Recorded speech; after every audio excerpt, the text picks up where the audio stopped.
تھوڑی سی بات کر لیتے. آج ایک انکشاف کیا ہے شہزاد اکبر نے کہ مریم نواز جو ہے وہ اسلام آباد میں موجود ہے اور چپکی سے وہ جاتی ہے راولپنڈی ملاقات کرنے. ان کی جو سرکاری گاڑی ہے وہاں پہ ایک رشتہ دار ہے مرگلہ میں رہتی ہے. تو مریم نواز وہاں پہ اپنی گاڑی کھڑی کی ہے اور وہاں سے پرائیویٹ گاڑی میں وہ رات کو چپکے سے ملاقات کرنے جاتی ہے. کہاں جاتی ہے؟ پنڈی میں. وہ آپ کو پتہ ہے کہ ملاقات کس سے ہوتی ہے اور اس ملاقاتوں میں کیا ڈسکشن ہوتی ہے, کیا چیزیں بحث ہوتی ہے. لیکن مریم نواز جو ہے, جو حملہ ہوا ہے, پہلگام حملہ جو ہوا ہے, اس کے بعد جو بھارت نے ہمارے ساتھ جو رویہ رکھا ہے, مریم نواز جو ہے وہ 5 دن سے خاموش ہے. یعنی اس واقعے کا 5 دن ہو گیا ہے, تقریباً پورے 5 دن ہو گیا ہے.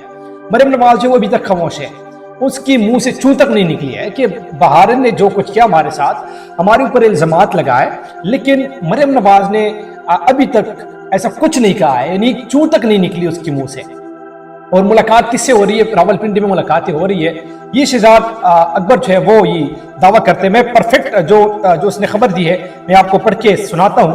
یہ سیاست ڈاٹ پی کے نے اس خبر کو پک کیا ہے. مریم نواز نے کل سارا دن پنڈی میں گزارا اور اہم شخصیات سے ملاقات ہوئی. مریم نواز جب اسلام آباد آتی ہے تو وہ مرگلہ اپنے رشتہ دار کے گھر گاڑی کھڑی کر کے پرائیویٹ گاڑی میں بنا پروٹوکول کے راولپنڈی میں ملاقات کے لیے جاتی ہے.